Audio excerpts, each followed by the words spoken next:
हम जो हमारा चैप्टर नंबर 5 है अर्थमेटिक प्रोग्रेशन वो कर रहे थे और लास्ट पार्ट में हमने जो हमारी एक्सरसाइज है 5.2 इसके हमने जो 13 क्वेश्चन जो हमारा पार्ट नंबर 3 था चैप्टर 5 का उसमें कंप्लीट कर लिए थे। तो इस पार्ट को यानी कि जो हमारा पार्ट नंबर 4 है हम जो हमारा क्वेश्चन नंबर 14 होगा एक्सरसाइज 5.2 का उससे स्टार्ट करेंगे। तो चलिए देखते हैं हमारा क्वेश्चन नंबर 14। क्वेश्चन नंबर 14 आपको आपकी स्क्रीन पर दिखाई दे रहा होगा। तो इसमें क्या कहता है कि हाउ मैनी मल्टीपल ऑफ 4, कि हाउ मैनी मल्टीपल ऑफ 4 मतलब 4 के कितने मल्टीपल हैं। How many multiple of 4 question number 14 हमारा how many multiple of 4 lies between 10 and 250 मतलब 4 के कितने मल्टीपल हैं जो 10 और 250 10 और 250 के बीच में लाई करते हैं। सिमिलर सा क्वेश्चन था हमारा लास्ट क्वेश्चन नंबर 13 जो हमारे पार्ट नंबर 3 में था। सेम ही है क्वेश्चन, इसमें ज़्यादा कुछ नहीं है। सबसे पहले हमने क्या किया था, एपी क्रिएट करनी होगी। क्यों? क्योंकि एपी का क्वेश्चन है कि अगर हम एपी नहीं बनाएंगे तो क्वेश्चन को कैसे करेंगे। करते हम वैसे काउंट भी सकते हैं, जैसे 10 के बाद 12 होगा फिर 16 होगा, काउंट कर सकते हैं। लेकिन अगर हम एपी का यूज़ करेंगे तो हम इसको बहुत जल्दी कर सकते हैं। तो सबसे पहले क्या करना होगा, पहला काम क्या होगा हमारा, एक एपी बनानी होगी हमें। तो एपी क्रिएट करते हैं हम। तो 10 और 250 10 और 250 10 के बाद क्या आएगा हमारा 11 फिर 12 फिर 13। ऐसे हमारी ये सीरीज चलेगी, ठीक है, सीरीज नहीं सीक्वेंस। तो देखिए सबसे पहले लेते हैं हम 10 4 से डिविजिबल नहीं है, क्योंकि अगर हम 10 को डिवाइड करेंगे 4 से तो डिवाइड नहीं होगा, 2 रिमाइंडर आएगा। उसके बाद 11। तो सबसे पहला जो 10 और 250 के बीच जो सबसे पहला नंबर होगा जो 4 से डिविजिबल है तो वो क्या होगा हमारा 12। मतलब एपी की जो फर्स्ट टर्म हमारी वो क्या होगी 12। उसके बाद क्या होगा हमारा 16। उसके बाद क्या होगा 20, क्योंकि 4 के डिविजिबल जो 4 के मल्टीपल जो 4 के टेबल में आते हैं वो। ऐसे ही हमारी जो ये सीक्वेंस चलेगी कहाँ तक, लास्ट टर्म हमारी क्या 250। लास्ट टर्म को हम कैसे देखते हैं, डिवाइड करेंगे 4 से। देखते हैं क्या क्या पता यही डिवाइड हो जाए लास्ट टर्म हमारा। मतलब क्या करना है, अब इमेजिन कीजिए क्वेश्चन को, लास्ट टर्म हमने वो लिखनी है यहाँ पे जो 4 से डिविजिबल है। वैसे तो इन्फिनिटिव है, लेकिन 10 और 250 के बीच जो सबसे बड़ी संख्या होगी जो 4 से डिविजिबल है तो इसको 4 से डिवाइड करेंगे। तो 4 6 24, 1 बचेगा फिर 2 पे चलेगा 8, क्या आएगा हमारा 2। मतलब 250 तो 4 से डिविजिबल नहीं है, क्यों? क्योंकि 2 हमारा रिमाइंडर आ रहा है। इसका मतलब अगर हम 250 में से 2 को लेस कर दें तो जो लास्ट टर्म क्या होगी हमारी 248, जो किससे डिवाइड होगी 4 से। तो लास्ट टर्म हमारी ये होगी। तो अब हमारे पास एपी हमारे सामने है। अब क्या करना है, ये फाइंड आउट करना है कि ये कौन सी टर्म है, ये कौन सी टर्म है। तो कैसे करेंगे, कितनी चीज़ें हमारे पास होनी चाहिए थी। मैंने बोला था अगर एपी में हमारे पास ए और डी है we can do anything, we can find out any term. तो सबसे पहले ए और डी देखिए आप। ए क्या होती है हमारी फर्स्ट टर्म हमारी क्या 12। डी क्या होगी हमारी 8 2 माइनस A1, 8 2 क्या हमारा 16 माइनस 12। तो डी क्या आएगी हमारे पास 4। ए भी हमारे पास है और डी भी हमारे पास है। अब क्या चाहिए हमें ये फाइंड आउट करना है कि इस एपी में ये कौन से नंबर की टर्म है, ये कौन से नंबर की टर्म है। मान लीजिए पहली टर्म है, दूसरी है, तीसरी, इसका हमें पता नहीं। तो जिस भी टर्म का हमें फाइंड आउट करना हो कि ये कौन सी टर्म, हम उसको क्या मानते हैं, उसको हम an लेट करते हैं। तो ये क्या होगी हमारी an क्या होगी हमारी 248, ठीक है। अब क्या करेंगे, अब सिंपली से कुछ नहीं करना है, इसको फॉर्मूले में पुट करना है। क्योंकि जो हमारा an वाला फॉर्मूला होता है an is equal to a plus n minus 1 into D. तो a क्या हमारे पास, सबसे पहले तो इसमें हमारे पास 4 चीज़ें हैं, 1 2 3 और 4। अगर 4 में से कोई भी 3 चीज़ हमारे पास है तो जो 4th होगी हमारी उसको हम इजीली निकाल सकते हैं। तो 3 हमारे पास है, ए है, डी है, एन है। तो वैल्यू पुट करेंगे। एन की वैल्यू क्या हमारे पास 248 248 और ए क्या हमारे पास 12 प्लस एन क्या करना है फाइंड आउट करना माइनस 1 इंटू डी। डी की वैल्यू क्या है 4। तो जो 12 है वही साइड आगे माइनस होगा, तो क्या बचेगा हमारे पास 236 is equal to n minus 1 into 4। 4 यहाँ पे आगे क्या होगा डिवाइड में आएगा। तो 236 divide by 4 is equal to n-1। जब हम इसको डिवाइड करेंगे तो क्या आएगा हमारे पास 59 इज इक्वल टू n-1। तो ये n हमारा इस साइड प्लस का होगा, क्या आएगा हमारे पास 60 इज इक्वल टू n। मतलब 4 और 250 के बीच कितनी संख्याएं होंगी जो 4 से डिविजिबल है, तो वो 60 टर्म होगी। दोबारा से देखते हैं क्वेश्चन को, इमेजिन करते हैं। क्या करना था, हमें फाइंड आउट करना था कि 10 और 250 के बीच में कितनी संख्याएं हैं। How many terms lies between 10 and 250, कि इनके बीच में कितनी संख्या है जो विच आर डिविजिबल बाय 4, कि जो 4 से क्या हमारी डिविजिबल है। तो कैसे किया हमने, एपी का यूज किया। वैसे तो हम ऐसे भी काउंटर कर सकते थे कि सबसे पहले कौन सी डिविजिबल होगी 12, उसके बाद 16, उसके बाद 23 हो जाएंगी, फिर 24 4 हो जाएंगी। लेकिन ऐसे नहीं करना, क्योंकि ऐसे बहुत ज़्यादा टाइम लगेगा। तो इस टाइम को सेव करने के लिए we have to use AP. और अगर एपी को यूज करना है then we have to create AP, तो हमें एपी को बनाना होगा। तो एपी कैसे बनाएंगे, हम एपी इजीली बना सकते हैं। एपी के लिए हमारे पास पहली टर्म होने चाहिए, सेकंड टर्म होनी चाहिए, थर्ड टर्म होनी चाहिए, और बन गई एपी। ठीक है, तो इसका यूज करके हमने पहली टर्म क्या थी जो डिविजिबल थी 12, उसके बाद जो सेकंड क्या थी 16, उसके बाद थर्ड लिखो या ना लिखो वो आपकी मर्जी है। जो लास्ट टर्म थी वो कैसे फाइंड आउट की, इसको डिवाइड किया, रिमाइंडर आया 2, जो 2 रिमाइंडर आया तो 250 तो डिविजिबल नहीं था, तो इससे 2 कम डिविजिबल होगी, तो 248 आया, तो 248 हमारी लास्ट टर्म हुई। तो इसके बाद हमें ये पता नहीं था कि ये कौन से नंबर की टर्म है। ये फाइंड आउट करने के लिए कि ये कौन से नंबर की टर्म है, तो इसको हमने क्या माना, an, इसको an माना। an मानकर हमारे पास 3 चीजें थी, an और an, तो then we can find out easily n, तो हमने n को फाइंड आउट किया। तो n क्या है हमारे पास 60, मतलब 10 और 250 के बीच में जो 60 नंबर ऐसे होंगे विच आर डिविजिबल बाय 4, मतलब जो किससे डिविजिबल, हमारे 4 से। तो चलिए अब हम जो हमारा नेक्स्ट क्वेश्चन है उसको डिस्कस करें। तो चलिए देखते हैं हम हमारा question number 15, very very important question, कि for what value of n, question आपको आपकी स्क्रीन पर दिखाई दे रहा होगा, कि for what value of n the nth term of 2 APs. 2 AP हमारे पास क्या है, एपी वाला एक क्वेश्चन और था, क्वेश्चन नंबर मुझे ध्यान नहीं है कि वो कौन सा था, लेकिन सिमिलर सा ही क्वेश्चन हुआ, क्योंकि उसमें भी 2 एपी थी, इसमें भी 2 एपी है। ठीक है, तो क्या हमारी जो 2 एपी हैं अलग अलग डिनोट करेंगे, एक को हम कैपिटल रखेंगे और एक को हम स्मॉल रखेंगे। ठीक है, तो मान लिया जो एपी है पहले वाली उसको कैपिटल मान लिया, वैसे तो हमें पता ही नहीं, लेकिन हमें लेट करना, हम किसी को भी लेट कर सकते हैं। क्या हमारा 63 65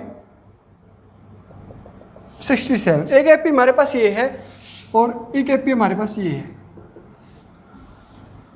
इसमें क्या है 3 10 17, 3 10 और 17। तो हमें क्या फाइंड आउट करना है, हमें फाइंड आउट करना है कि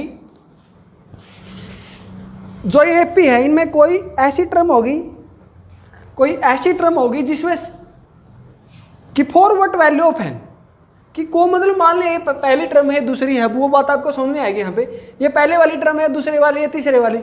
ठीक है, तो अब देखिए ये कितने से बढ़ रही है, ये 2 से, ये कितने से बढ़ रही है 7 से। ठीक है, तो हमें ऐसा लग नहीं रहा है ये इसको जल्द ही कैच कर लेगी, पकड़ लेगी, और ये से आगे भी निकल जाएगी, क्योंकि ये 2 की रफ्तार से चल रही है और ये 7 की से, तो ये फास्ट है थोड़ी। मतलब हमें क्या फाइंड आउट करना है कि कौन सी टर्म, मान लिया इसमें कोई हमारा आया 90 आया, मान लिया इसमें ये जैसे बढ़ रही है वैसे 90 यहाँ पे नहीं आएगा, मान लिया 91 आया, इसमें भी 91 कहीं पे होगा। तो कुछ ऐसी टर्म है दोनों एपी में जिनका नंबर भी सेम और वो इक्वल भी है, नंबर भी सेम है और वो इक्वल भी है। चलिए अगर समझ में नहीं आ रहा तो ये बात हम क्वेश्चन कंप्लीट होने के बाद करेंगे, वहाँ पे आपको शायद समझ में आ जाए। तो ये कैपिटल एपी है, इसमें ये क्या होगा हमारा, बड़ा मान लेते हैं हम ए को 63, और डी क्या होगा हमारा इसमें 2, क्योंकि जो डिफरेंस है वो 2 है। यहाँ पे जो ए है वो क्या होगा हमारा 3, डी है वो क्या होगा हमारा 7। अब देखिए क्या करना है कि क्वेश्चन नंबर 15 हमारा ये, कि for what value of n there are nth terms of 2 APs are equal. मतलब इनकी कौन सी टर्म इक्वल होगी, तो वो क्या करेंगे हम, इसमें कोई भी टर्म होगी an, मान लिया जो टर्म इक्वल होगी वो an है इसमें, ठीक है, तो वो क्या होगी हमारी a plus n minus 1 into D. इसमें nth टर्म क्या होगी हमारी a plus n minus 1 into D, ठीक है। इसका कॉमन डिफरेंस d है, इसका कॉमन डिफरेंस कैपिटल D है। जो लास्ट वाला क्वेश्चन था हमारा 2 एपीज वाला, उसमें कॉमन डिफरेंस सेम नहीं था, सॉरी सेम गिवन था, इसमें सेम नहीं है। तो इसकी nth टर्म ये होगी, इसकी nth टर्म ये होगी। तो इसने क्या बोला है कि nth टर्म दोनों में इक्वल है। और आप एक बात ध्यान में रखिएगा, n कैपिटल लिखने की जरूरत नहीं है। वो क्यों? क्योंकि टर्म तो इसमें भी ये पहली है, इसमें भी ये पहली है, इसमें भी दूसरी, इसमें भी दूसरी है, इसमें 14 होगी तो उसमें 14 होगी। तो या तो आप दोनों में कैपिटल रखिए या दोनों में स्मॉलर रखिए। मान लिया दोनों में क्या कर दिया हमने, स्मॉलर n ही रख लिया, ठीक है। तो अब nth टर्म ये और nth टर्म ये इक्वल होंगी, तो दोनों पे क्या करेंगे हम, इक्वल करेंगे। इक्वेशन 1 ये इक्वेशन 2, इक्वेशन करने की जरूरत नहीं है, इक्वल होंगी तो क्या होगा हमारा, ये चीज इसके इक्वल होगी, क्योंकि बोला है nth टर्म, ये क्या हमारी nth टर्म है इस एपी की, और इसकी भी nth टर्म होगी, वो दोनों की दोनों इक्वल है। a plus n minus 1 into d किसके इक्वल है, a plus n minus 1 into d. A की वैल्यू क्या हमारे पास 63 प्लस n की वैल्यू नहीं है इंटू डी क्या हमारे पास यहाँ पे 2, यहाँ पे a क्या हमारे पास 3, यहाँ पर n क्या है निकालना है ही नहीं, d क्या हमारे पास 7। तो यहाँ पे मल्टीप्लाई कीजिएगा आप, 63 प्लस क्या आएगा 2n माइनस, जब इसके साथ होगी 2 और 3 प्लस 7n माइनस 7, जब इसके साथ मल्टीप्लाई करेंगे। अब क्या करेंगे, n को एक साइड करेंगे और जो हमारी अदर टर्म्स हैं उनको एक तरफ करेंगे। तो 2n वहाँ पे जाके माइनस होगा, 7n बचेगा और माइनस के 2n आएगा। इन दोनों को हम इस साइड लेके आएंगे, यहाँ पे 7n बचेगा सिर्फ। यहाँ पे क्या हमारा 63 में से 2 गए 61, और यहाँ पे क्या है हमारा 3 माइनस का होगा और 7 किस चीज़ का होगा, प्लस का होगा। तो यहाँ पे क्या है हमारा 7n में से 2n गए 5n, और यहाँ पे 68 में से 3 गए 65। तो n की वैल्यू क्या आई हमारे पास 13, n की वैल्यू क्या आई 13। अब ये क्वेश्चन समझ में आएगा कि कोई ऐसी टर्म है 13 जो इसमें भी है और वो 13 टर्म इसमें भी है, इसकी 13 टर्म क्या होगी हमारी, निकालना नहीं है, क्वेश्चन हमारा यहाँ पे कंप्लीट होगा, वो आपको समझाने के लिए कर रहा हूँ। इसकी 13 टर्म क्या होगी हमारी, ये 13 a प्लस 12d, ए क्या हमारे पास 3 प्लस 12d क्या हमारे पास 7, तो 3 प्लस क्या आएगा हमारे पास 84। मतलब इस एपी की 13 टर्म क्या होगी 87, और इसकी निकालिए 13 टर्म क्या होगी हमारी a plus 12d, d capital आएगा इस एपी में, a क्या हमारे पास 63 प्लस 12 इंटू डी क्या हमारे पास 2, तो ये भी क्या है हमारे पास 87, ये भी क्या है 87। अब देखिए जो 13 टर्म है यहाँ पे भी है, यहाँ पे भी 13 टर्म क्या है सेम। अब क्वेश्चन पढ़िए आप कि for what value of n, मतलब n की क्या वैल्यू हो कि दोनों में nth टर्म है वो क्या हो इक्वल। अब n की वैल्यू क्या आई 13, n की वैल्यू क्या है 13, और दोनों में जो nth टर्म है जो 13 टर्म है वो क्या है इक्वल। तो ये था हमारा question number 15। Now let's discuss question number 16। तो अब देखिए हमारा क्वेश्चन नंबर 16। क्वेश्चन नंबर 16 आपको आपकी स्क्रीन पर दिखाई दे रहा होगा। इसमें क्या है कि डिटरमाइन द एपी, हमें एपी निकालनी है। अगर एपी निकालनी हो तो क्या करेंगे हम, पहले के 3 या 4 टर्म निकाल देंगे। तो determine the AP whose third term is 16, मतलब एक एपी है उसकी थर्ड टर्म क्या हमारी 16। Determine the AP whose third term is 16, जिसकी थर्ड टर्म क्या है 16 है। आगे क्या हमारा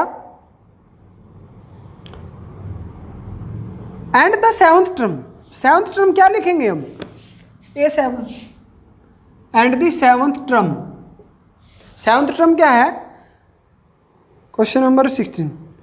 exist the fifth term by 12, exist the fifth term by 12, कि जो फिफ्थ टर्म है उससे कितनी ज़्यादा है 12। ठीक है, एक एपी है हमें वो निकालनी है जिसकी थर्ड टर्म 16 है और जो सेवंथ टर्म है वो फिफ्थ टर्म से 12 अधिक है। ठीक है, तो A7 को हम क्या लिखेंगे, A+6D। A5 को क्या लिखेंगे हम, A+4D प्लस 12।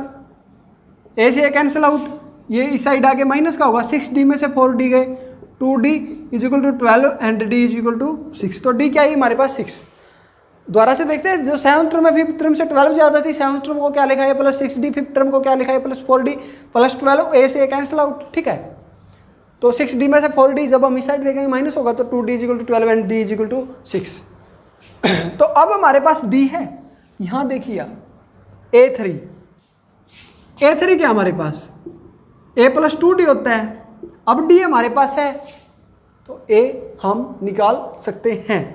A3 क्या हमारे पास 16 is equal to A as it is +2 into D की वैल्यू क्या ही है 6, तो क्या पुट करेंगे हम यहाँ पे 6, तो 16 इज इक्वल टू A+12, तो 12 इस साइड माइनस में, तो 4 इज इक्वल टू A। अब A है D है, we can find out any term but we have to determine the AP, so we have to find first third term. तो A क्या हमारे पास 4, A2 क्या होगा हमारे पास A+D, A क्या है 4 प्लस D क्या है 6, तो A2 क्या होगी 10, A3 हमें गिवन है 16 वही आएगी, तो AP क्या होगी हमारी 4 10 16 22 एज इट इज, ठीक है। तो ये था हमारा क्वेश्चन नंबर 16, बिल्कुल इजी क्वेश्चन था। तो अब हम जो हमारा नेक्स्ट क्वेश्चन है उसको करेंगे। और अगर आपको ये हमारे जो वीडियोस हैं ये पसंद आते हैं तो प्लीज़ डू कमेंट कीजिए, और अपनी जो उपस्थिति है वो आप दर्ज करा सकते हैं। क्योंकि जितने ज़्यादा कमेंट्स आपके आते हैं वो हमें मोटिवेट करते हैं, और उतना ही ज़्यादा फिर हम जो मोटिवेट अगर इंसान होता है तो वो कुछ भी कर सकता है। मोटिवेशन हमें ज़रूरी है, और आपके कमेंट्स, आपके शेयर, व्यूज़, ये प्रत्येक यूट्यूबर को मोटिवेट करते हैं। यूट्यूबर तो चलिए मान लेते हैं हम नहीं है, लेकिन जो भी हैं अगर एक्चुअली में आपको वीडियो अच्छे लगते हैं तो कमेंट कीजिएगा, ठीक है। अगर कोई भी प्रॉब्लम है, डाउट है, या कोई भी इम्प्रूवमेंट आप चाहते हैं उसको, वो भी आप अब हमारे साथ शेयर कर सकते हैं, ठीक है। तो ज़्यादा बातें ना करते हो, जो हमारा क्वेश्चन नंबर 17 है उस पर आते हैं। और जो 17th क्वेश्चन हमारा वो हम इंट्रो पार्ट में भी डिस्कस कर चुके हैं कि how to find out term from last term, how to find out term from last term, की लास्ट टर्म से कैसे निकालते हैं। वो क्या था, हम यहाँ से मान लिया, यहाँ से हम काउंट करते हैं, ये फर्स्ट टर्म है, ये सेकंड है, ये थर्ड है, ये an है, तो लास्ट में से भी तो हम काउंट कर सकते हैं। ये n होगी, ये an-1 होगी, ये an-2 होगी, ठीक है। ऐसे भी तो काउंट कर सकते हैं। और उसके लिए हमने वैल्यूज़ पुट करके अलग से फॉर्मूला बनाया था कि जब हमें लास्ट टर्म से वैल्यू निकालनी हो तो क्या होगा, हमारा an क्या होगी हमारी L-n-1 इंटू टी। ये फॉर्मूला था हमारा जब हमें लास्ट टर्म से टर्म निकालनी हो, मतलब पीछे से काउंट करनी हो। अगर पहले वाले से काउंट करनी है तो क्या था हमारा A+n-1 इंटू टी। अगर स्टार्टिंग से जैसे बोल दिया कि 20th टर्म निकालो तो यहाँ पुट करेंगे। अगर बोल दिया कि पीछे से 20th term, find 20th term from the last term, last term से मतलब वो पीछे से गिनना शुरू करें और 20वीं टर्म, तो तब ये फॉर्मूला लगाएंगे। ये कैसे बना था ये हमने इंट्रो पार्ट में किया था, ठीक है। तो इसी प्रकार का क्वेश्चन है, कुछ नहीं करना, यहाँ पे आप वैल्यूज पुट कर देना। एपी हमें गिवन है, एपी क्या है 17th टर्म, एपी क्या हमारे पास 3 8 13 और 253।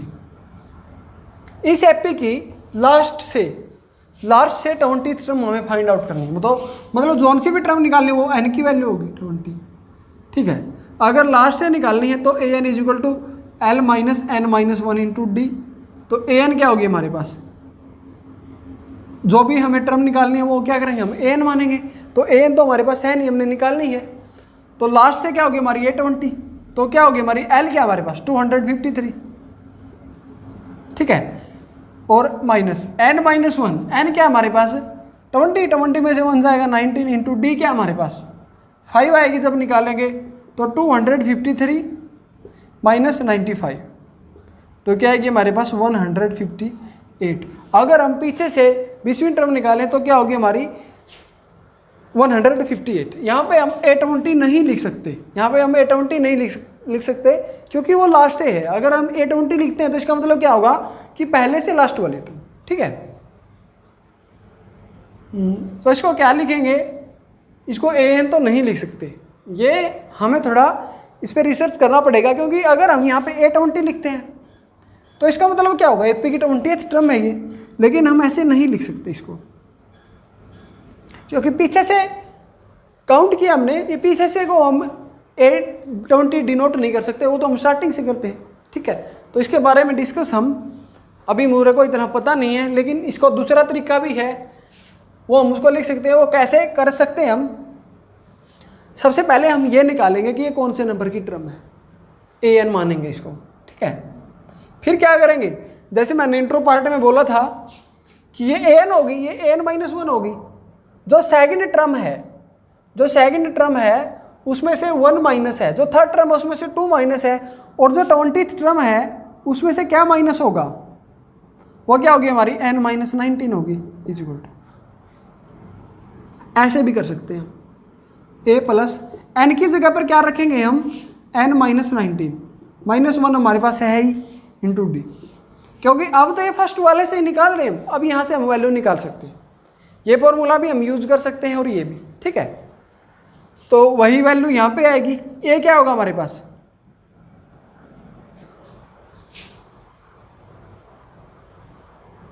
3, ये तो आप निकाल लेना वैल्यू पुट करके, छोड़ो इसको, लेकिन प्रेफरेंस पर हम इसी तरीकों को करेंगे क्योंकि ये शॉर्ट भी होगा और इजी भी होगा।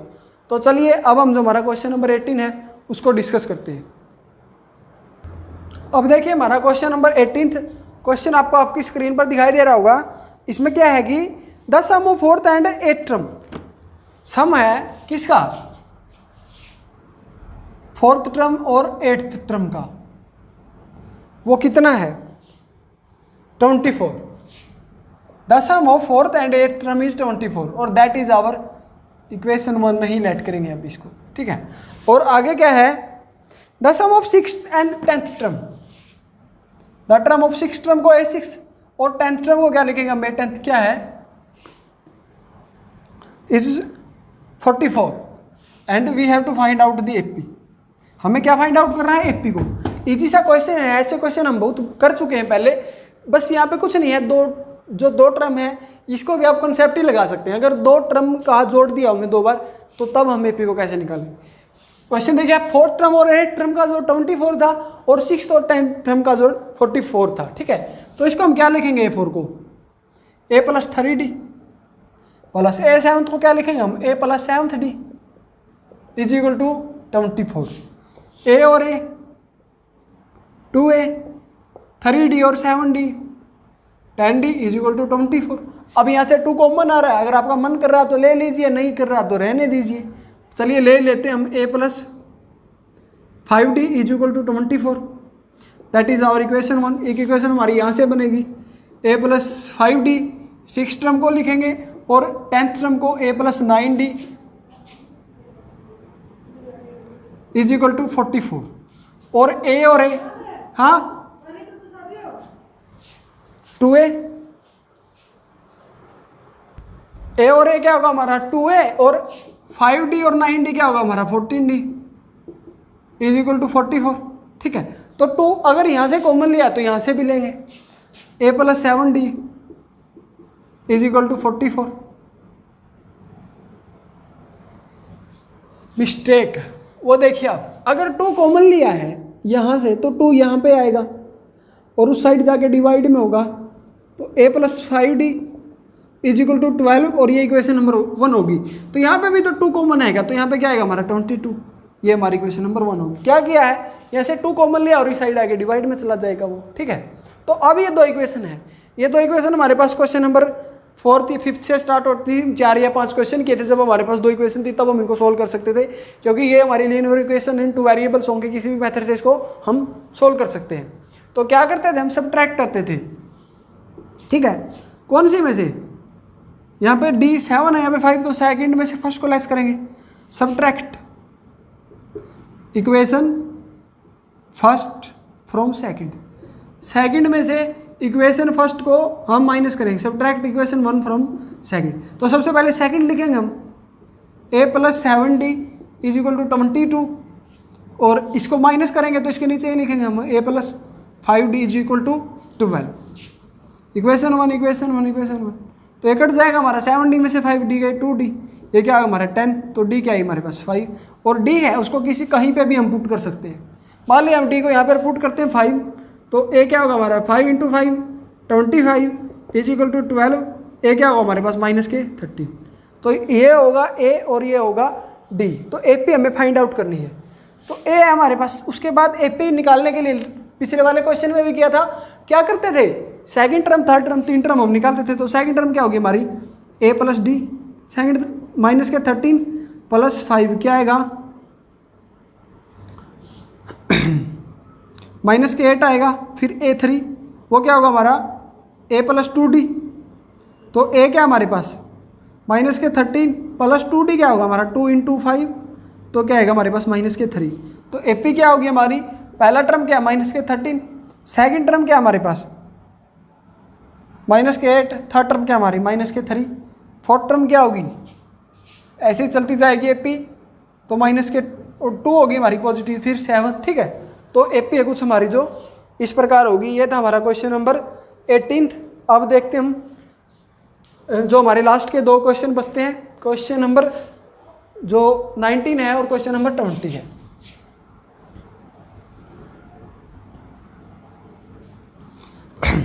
ज़्यादा कुछ नहीं है अब AP में हमारे जो बिल्कुल जो दोनों के दोनों क्वेश्चन हैं इजी बचते हैं, लेकिन एग्जामिनेशन में अक्सर ऐसे क्वेश्चन पूछे जाते हैं, ठीक है।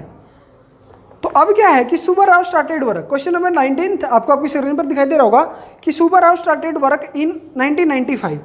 कोई भी सुब्बाराव है उसने 1995 में जो कार्य है वो करना शुरू किया, ठीक है, started work. At the annual salary 1995 में उसको 5000 रुपये मिलते हैं पूरी जो ईयर है काम करके इतने, ठीक है। और प्रत्येक साल उसके 200 रुपये इंक्रीज होते हैं। तो 1996 में क्या होंगे उसके 5200, 1997 में क्या होंगे उसको 5400, ठीक है। तो इसी प्रकार हमें ये फाइंड आउट करना है कि in which year did his income reach 7000, मतलब किस साल में जो उसकी इनकम है वो 7000 रुपये हो जाएगी। तो AP है ये, AP क्या हमारे पास जो पहली टर्म है वो 5000, फिर 500, 5200 और उसके बाद 7000। क्या करेंगे, हमें ये फाइंड आउट करना कि ये कौन से नंबर की टर्म है। अगर ये फाइंड आउट करना कि ये कौन से नंबर की टर्म है तो इसको AN मानेंगे। A और D हमारे पास है। A क्या हमारे पास जो पहली टर्म है वो 5000, D क्या हमारे पास जो इंक्रीजमेंट है 200, और AN क्या हमारे पास जो लास्ट टर्म है 7000, ठीक है। तो AN क्या होता है हमारा A + n - 1 × D। AN क्या हमारे पास 7000, A क्या है 5000 प्लस N क्या है फाइंड आउट करना है -1, D क्या हमारे पास 200, तो ये माइनस में आएगा 200, और ये यहाँ पे डिवाइड में आएगा, ये 2000 के डिवाइड में आएगा 200, तो क्या आएगा हमारे पास 2 0 से 2 0 कैंसिल आउट, तो 2 से 20 10 पे = n - 1, तो n की वैल्यू क्या आएगी हमारे पास 11। तो 11th ईयर में उसके क्या होंगे जो 7000 रुपये हैं वो हो जाएंगे। तो आप लिख लेना कि 11th ईयर कौन सी होगी, ये फर्स्ट है, ये सेकंड है, ये थर्ड है, फिर फोर्थ, फिर 5th, देख लो आप काउंट करके लिख लेना, ठीक है। तो ये था हमारा क्वेश्चन नंबर जो 19 था ये क्वेश्चन। तो अब हम जो हमारा लास्ट क्वेश्चन है क्वेश्चन नंबर 20 उसको डिस्कस करते हैं। इजी सा क्वेश्चन है, ये भी सिमिलर सा ही है जैसा हमने ये किया है, वो आप खुद भी ट्राई आउट कर सकते हो, लेकिन हम कर ही रहे हैं। तो रामकली सेव्ड, आपको आपकी स्क्रीन पर भी दिखाई दे रहा होगा, तो Ramkali saved RS5 in the first week of year, मतलब रामकली ने फर्स्ट वीक में 5 रुपए की सेविंग की, ठीक है। उसके बाद क्या हुआ देन इंक्रीज्ड हर वीकली सेविंग बाय RS 1.75। तो इंक्रीजमेंट कितने की, मतलब सेकंड वीक में क्या होगी उसके पास इनकम 5.75। क्यों? क्योंकि इंक्रीजमेंट होगी उसके सेविंग में, मतलब प्रत्येक वीक वो इतने रुपए की सेविंग उसमें ऐड करती जाती है। ठीक है, तो इसने पूछा है कि किस वीक में, ऐसे ही चलता जाएगा, इंक्रीजमेंट होती जाएगी, उसकी जो सेविंग है वो 20.75 रुपीज़ कौन से नंबर के वीक में हो जाएगी। ठीक है, तो पहले वाला ही क्वेश्चन है, क्या करेंगे, पे हमारे पास है 5 है, फिर यहाँ पे 6.75 आएगा क्योंकि 1.75 की इंक्रीजमेंट है उसमें। ठीक है, तो सेकंड टर्म क्या होगी हमारी 6.75। तो क्या फाइंड आउट करना है कि किस वीक में उसके 2.75 है, 25 है, चेक कर लेते हैं एक बार इसको। 2.75 ही है। ठीक है, तो ए क्या हमारे पास 5, डी क्या हमारे पास 1.75, एन क्या हमारे पास फाइंड आउट करना है, एन क्या हमारे पास 2.75। ठीक है, तो ए एन क्या होगा हमारा a plus n minus 1 into D. तो ए एन क्या हमारे पास 20.75 इज इक्वल टू ए क्या है 5 plus n we have to find out minus 1 into d क्या हमारे पास 1.75। ठीक है, तो 5 माइनस का होगा इस साइड आगे, तो क्या आएगा हमारे पास 15.75। ये इसको माइनस कर दिया इसमें से, वो आप खुद भी कर लीजिएगा। n माइनस 1 इंटू 1.75 क्या होगा हमारे पास, यहाँ पे डिवाइड में होगा। ठीक है, तो माइनस से माइनस कैंसिल आउट होगा, उसके बाद आप इसको कैंसिल आउट कर लेना। 25 पे करेंगे तो यहाँ पे क्या आएगा 7, यहाँ पे क्या आएगा 6 3। ठीक है, 7 1 7 9, तो 9 is equal to n minus 1, तो ये 1 इस साइड प्लस में होगा, n इज इक्वल टू 10। मतलब जो 10th वीक होगा उसमें उसकी सेविंग है जो 20.75 हो जाएगी। ठीक है, 20.75। तो ये थे हमारे एक्सरसाइज 5.2 जो हमने कंप्लीट कर ली है। नेक्स्ट पार्ट में जो इंट्रोडक्शन होगा हमारा एक्सरसाइज 5.3 का वो करेंगे, जो हमारा पार्ट नंबर 5 होगा, चैप्टर नंबर 5 का। ठीक है, अगर जो क्वेश्चन हमने आज किए हैं इसमें आपको कोई भी डाउट है तो आप कमेंट बॉक्स में हमारे साथ शेयर कर सकते हैं, और अगर आपको हमारे वीडियोज़ पसंद आते हैं तो कमेंट ज़रूर कीजिएगा, क्योंकि कमेंट्स आपके हमें मोटिवेट करेंगे, और अगर मोटिवेट रहेंगे तो बहुत ज़्यादा अच्छा करेंगे। तो thank you, thanks for watching.